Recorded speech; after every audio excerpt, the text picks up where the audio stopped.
जागा करतोय हे त्यांचं सगळ्यात मोठं दुखणं आहे। त्याचं मला लोकांना सगळं समजून सांगते आणि लोक आम्हाला नमस्कार करायची बंद करते। लोक आम्हाला बोकडं कापायची, घरी जेवायला बोलवायची बंद केलं, गावात बॅनर लोक लावायची ते लोकांनी बंद केलं। हे यांचं सगळ्यात मोठं दुखणं आहे। माझी लढाई प्रस्थापितांच्या विरोधातली लढाई आहे, ज्यांनी कारखाने ढापले त्यांच्या विरोधातली आहे। अरे तुम्ही मला मंगळसूत्र चोर म्हणता, तुम्ही मला मंगळसूत्र चोर म्हणता। जयंतरावला माझा सवाल आहे, तुझ्या कितव्या नंबरच्या बायकोचं मंगळसूत्र मी चोरलं सांग लोकांना।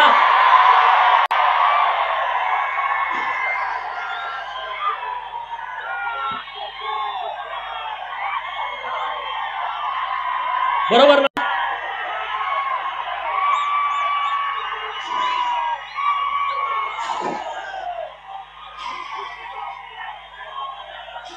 तुम्ही या जिल्ह्याची परिस्थिती बघा।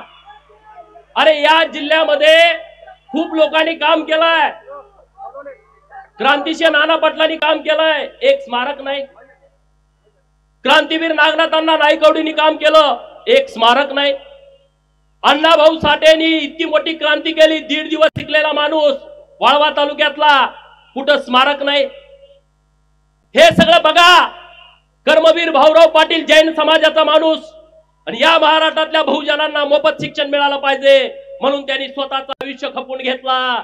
अरे कर्मवीर भाऊराव पाटलांच्या मुळे अख्खा महाराष्ट्र उभा आहे, परंतु या जिल्ह्यातल्या प्रस्थापितांना कर्मवीर भाऊराव पाटलांचं आयतवडे गावात सुद्धा स्मारक करावं वाटलं नाही। ही माझी भूमिका आहे। तुमचे कुणाकुणाचे घरातले लोक म्हणजेच जिल्हा म्हणजेच महाराष्ट्र या गोष्टी मी मानत नाही, पण त्याला वाटतं मी चुकीचं बोलतोय। म्हणे गोपीचंद पडळकरचे संस्कार खराब आहेत। जर प्रस्थापितांनो तुम्हाला वाटत असेल गोपीचंद पडळकरचे संस्कार खराब आहेत, याची मला फिकीर नाही आहे। तुम्हाला काही वाटू दे, त्याचं मला घेणं देणं नाही आहे, त्याचं मला घेणं देणं नाही आहे। अरे हम जमाने का ख्याल नहीं रखते, हम जमाने का ख्याल नहीं रखते, जा जमीर न माने वह सलाम नहीं करते। गोपीचंद पडळकर झुकत नाही, हे यांचं सगळ्यात मोठं दुखणं आहे।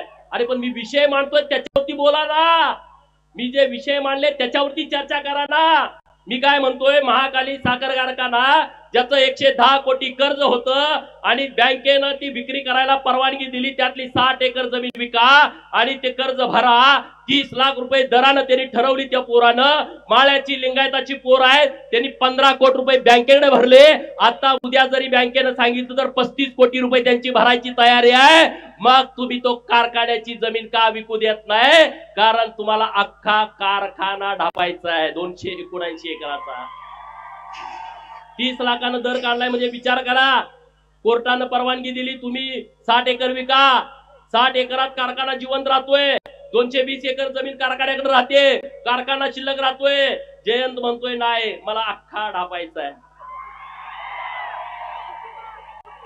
माझ्या जतचा कारखाना, अरे दुष्काळातला कारखाना 280 एकरातला, तिथल्या माझ्या आया बहिणीनं गळ्यातलं कुडूक मुडूक मोडून शर्ड मेंढर विकून सभासदाची फी भरली आणि नुसत्या 40 कोटी मध्ये हा कारखाना ढापला।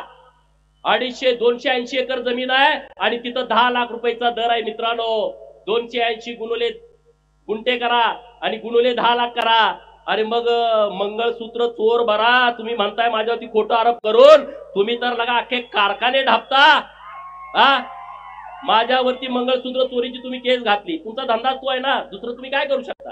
तुम्ही लढू शकत नाही, तुम्ही पोलिसांना पुढे करू शकता, तुम्ही काय करू शकता? तहसीलदारांना पुढे करू शकता, तुम्ही काय करू शकता? तुम्ही तलाट्याला पुढे करू शकता। गोपीचंद असं नाही, गोपीचंद तलाट्याला पुढे करत नाही, एसपी ला पुढे करत नाही, कलेक्टरला पुढे करत नाही, तहसीलदारला पुढे करत नाही। मी सुभेदार मल्हाररावची औलाद आहे, मी समोर लढतो, समोर लढतो, मागे वार करणं माझा स्वभाव नाही।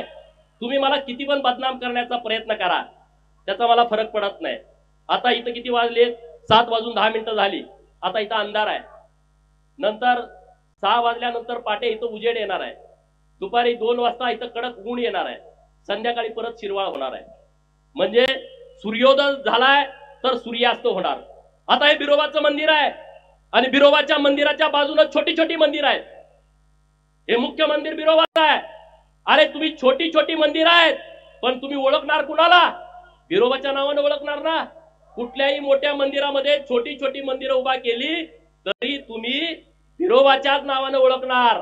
आणि त्यामुळं माझ्या विरोधामध्ये किती अशी वादळं तुम्ही निर्माण केली, त्या वादळातून उभा राहतो त्याचं नाव गोपीचंद पडळकर आहे. त्याचं नाव गोपीचंद पडळकर आहे. तुम्ही काही करा, त्याचा मला फरक पडत नाही. अरे गदी माडगुळकर, व्यंकटेश माडगुळकर, शंकरराव खरात, वि.स. खांडेकर मराठी भाषा उंचीवरती नेली, साता समुद्रापलीकडे नेली. कधी तुम्हाला त्यांची आठवण आली? नाही आठवण आली. तुम्हाला त्यांची आठवण येत नाही. तुम्ही त्या विषयावरती बोलत नाही, त्या विषयावरती तुम्ही भूमिका मांडत नाही. अरे माझ्या विरोधात तुम्ही काय एकवटला? या लव जिहादच्या विरोधामध्ये मी ओपन भूमिका घेतली. त्यांच्या लक्षात आलं की आता भूमिका घ्यायला लागलाय. एक आमची बहीण गुंडेवाडीची, तिला धर्मांतरण करून म्हणून मारलं, आत्महत्या करण्यास तिला प्रवृत्त केलं. या सगळ्या पादऱ्यांच्या विरोधामध्ये मी भूमिका घेतली. अरे एकटा गोपीचंद 10 मिनिटं बोलला आणि अख्ख्या महाराष्ट्रातले पादरे रस्त्यावरती आले. 36 का कितीतरी मोर्चे माझ्या विरोधात झाले आणि ते म्हणले ह्याची आमदारकी घालवा. अरे म्हटलं काय आमदारकी काय, कुठला काय तुमच्या उकरड्यातला काय खचरा आहे का रे? आमदारकी काय तुमच्या परड्यातला भाजीपाला आहे का? जत विधानसभा मतदारसंघातल्या मायबाप जनतेने मला निवडून दिलाय,